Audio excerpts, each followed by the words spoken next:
Le ministre des Transports, Amadou Koné, est face aux 31 préfets de région du pays. Une rencontre d'échange relative à la stratégie nationale de sécurité routière mise en place par le gouvernement couvrant la période 2021-2025. De 2020 à 2022, les accidents de la route ont fait environ 4 500 morts, plus de 20 000 blessés. L'État de Côte d'Ivoire aura décaissé plus de 200 milliards de francs CFA pour la prise en charge des blessés. Dans sa volonté de reprendre les choses en main, le gouvernement a arrêté des mesures à travers le ministère des Transports. L'instauration du permis à point pour le respect strict du code de la route. Tout le mécanisme est expliqué au corps préfectoral. Ce dispositif va permettre donc le contrôle du transport, d'avoir un observatoire de l'accidentalité, de déployer à terme sur l'espace du projet 200 caméras radar, d'avoir un système d'information des usagers clients de la route, de moderniser la signalisation, d'avoir une intégration avec les points de péage. Assignation des véhicules administratifs à des chauffeurs. Tout est prévu.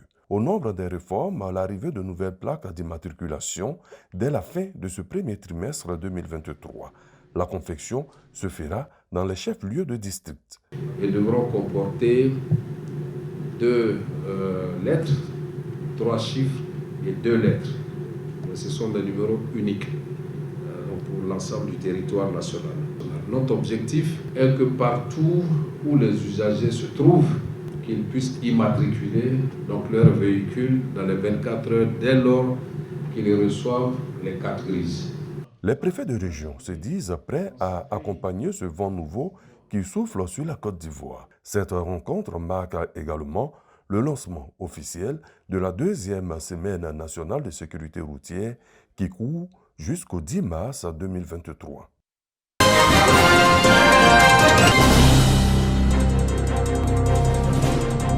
Cette épave est bel et bien celle d'un minicar appelé Massa qui est entré en collision avec un camion de transport de marchandises stationné en pleine chaussée sur l'axe Bouaké-Katoula ce week-end aux environs de 19h. Un violent choc qui a fait une dizaine de blessés et 15 morts. Les éléments de l'Office national de protection civile ont transféré les blessés au centre hospitalier régional et les corps sans vie à la morgue de Katoula. Le lendemain, à 10h, au même endroit, un car de transport en commun est entré également en collision avec un camion-citerne. Cette scène de désolation à 14 km de la commune de Katoula interpelle plus d'un usager. Le conteneur a fait 2 jours garé là, gâté. Personne pour enlever pendant 2 jours. Alors le massacre qui venait hier de Bouaké, voilà, qui est venu rentrer dedans, puisque bon, vous voyez, c'est une descente de la fermée. Voilà, les voitures qui venaient de l'autre côté là-bas, la mettaient phare si la descente. Donc le chauffeur ne voyait pas bien. Et la voiture n'est pas, le remorque là. Le remorque n'a pas mis le signal pour dire non, je suis garé au milieu de la route. Le massacre est venu rentrer dedans, 13 morts sur le champ. Les riverains, sous le choc, dénoncent la récurrence des accidents sur l'axe Bouaké-Katoula. Chaque fois quand il y a accident, on vient sur le lieu pour venir sauver les gens. Ça nous fait mal. Parce que quand chaque fois on voit que c'est les victimes, les parents, nous-mêmes, nos parents sont dedans, chaque fois c'est de morts, vraiment ça nous décourage de faire le transport. La voie Bouaké-Katoula, réhabilitée, paraît une voie accidentogène, vu le nombre d'accrochages qui y sont constatés. C'est le lieu donc d'interpeller les transporteurs et autres usagers au respect du code de la route, au civisme, à la responsabilité et à l'engagement dans la lutte contre l'insécurité sur la route.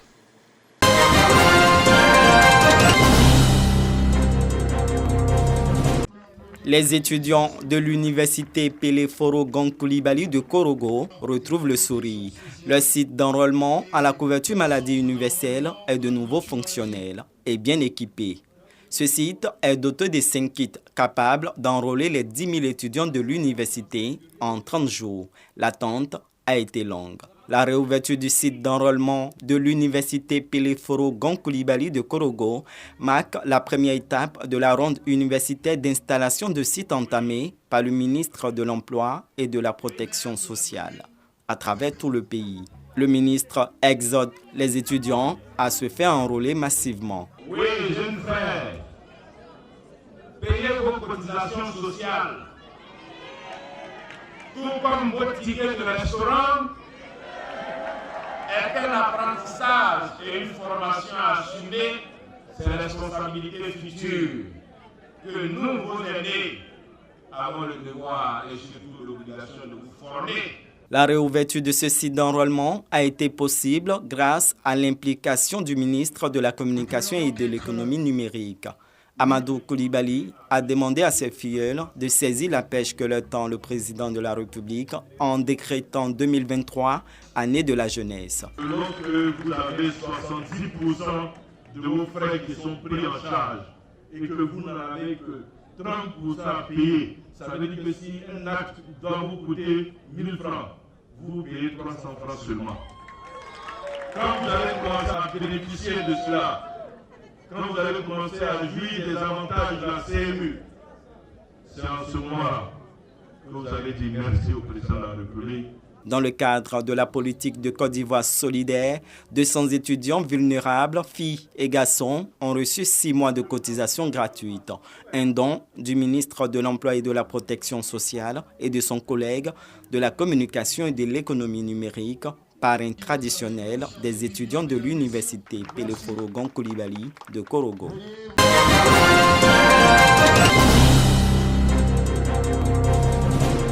Coupure du ruban symbolique pour marquer l'ouverture officielle du nouveau marché du quartier Aouniansou de Bouaké. Promesse du maire devenue réalité à la joie des commerçants. Aujourd'hui, je suis contente, je suis en joie.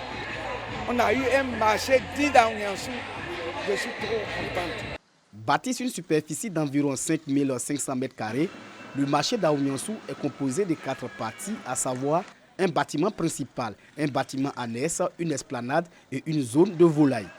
Ce joyau architectural, dont les travaux de construction ont débuté en 2016 avec beaucoup de difficultés, ont coûté la somme d'1,5 milliard de francs CFA. Une réalisation rendue possible grâce à un partenariat entre la mairie de Bouaké et une agence immobilière conceptrice de cette infrastructure économique. C'est le plus beau marché de Côte d'Ivoire.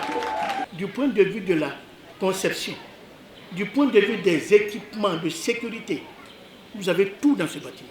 Je voudrais lancer un vibrant appel à tous les usagers à prendre soin de ce petit marché pour lui permettre d'être pour des siècles et des siècles encore, comme aujourd'hui, une bâtisse reluisante et attirante pour sa beauté et pour sa pauvreté. La cérémonie d'inauguration a vu la présence des autorités administratives, politiques, traditionnelles, religieuses de la région du Béquet, ainsi que des élus d'autres communes sœurs. Occasion pour le ministre des Transports, Amadou Kone, cadre de Bouaké, d'inviter les commerçants à être des modèles. Il faut que nous accompagnions les populations. Il faut que nous nous donnions la main pour faciliter l'accès aux opportunités qui s'offrent à nos populations. Et je sais que vous pouvez compter sur tous les plus de bassesse qui est en modèle. Avec cela, je voudrais sur mon propos réaliser ce genre de structure au profit de vos autres sœurs. C'est extrêmement important. Le bâtiment principal du marché compte 104 magasins, 133 box, 229 étals, 3 blocs sanitaires. Quant au bâtiment annexe, il comporte 4 boucheries, 4 poissonneries, 2 locaux frigorifiques destinés à la conservation des produits alimentaires et 2 blocs sanitaires.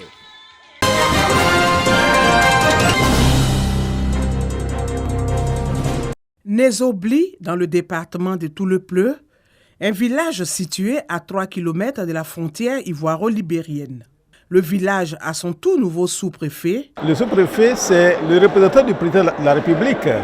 Et lorsqu'un sous-préfet est installé dans une localité, cela veut dire que tous les projets de développement, toutes les initiatives vont s'ancrer dans cette localité, ce qui va donc permettre un décollage véritable. Le nouveau sous-préfet de Nézobli s'appelle Hyacinthe Touman-Loukou. Il sera officiellement installé dans ses fonctions le 18 mars prochain, d'où l'appel de la ministre Anne Désiré Ouloto à la diaspora de Nézobli résidant dans le Grand Abidjan. Je voudrais inviter l'ensemble des cadres de notre sous-préfecture à se mobiliser. C'est un devoir, c'est un challenge pour nous de faire en sorte que ce soit une belle fête. Quand des populations attendent pendant longtemps un événement, il faut faire en sorte qu'il n'ait pas eu tort. Les festivités marquant l'installation du nouveau sous-préfet de Nozobli vont se dérouler sur 3 jours.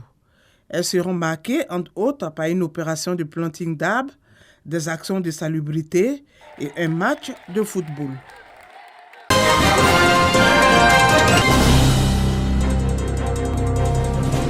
En procession au son de la fanfare, les fidèles de la quasi-paroisse Marie-Mère de la Divine Providence de Beaunois convergent vers leur église. Un moment particulier pour ces catholiques. Ils célèbrent les 10 années d'existence de cette maison de Dieu. Hier chapelle et aujourd'hui quasi-paroisse. Une évolution dont ils sont fiers au regard de tout ce qui a été accompli en seulement 10 ans. Pour autant, l'objectif de ces paroissiens reste d'aller toujours de l'avant. C'est un moment fort de dire merci à Dieu qui a permis à une communauté, toute petite communauté de naître et de grandir. Et aujourd'hui, il fallait dire merci au Seigneur. Et surtout se projeter sur l'avenir pour que la communauté soit plus rayonnante. Une messe d'action de grâce, acte fort de la célébration des 10 ans de la quasi-paroisse Marie-Mère de la Divine Providence de Beaunois. Les fidèles disent merci au Seigneur pour tout ce qu'ils ont obtenu en son Saint-Nom. Ils expriment aussi leur reconnaissance à Marie, Mère de Dieu et sainte patronne de leur paroisse, pour son intercession constante. Des prières soutenues, individuelles et collectives qui ont été exaucées par son intercession. Et aujourd'hui, c'est avec joie que ces fidèles chrétiens inaugurent les bureaux nouvellement construits et assistent à la pose de la première pierre du presbytère de leur quasi-paroisse. Fidèles dans leur engagement, ils s'activent pour qu'elle devienne paroisse. J'ai appelé tout le monde à mettre la main dans la poche, à participer, à contribuer à la construction, à la réalisation totale de cette quasi-paroisse qui sera bientôt une paroisse.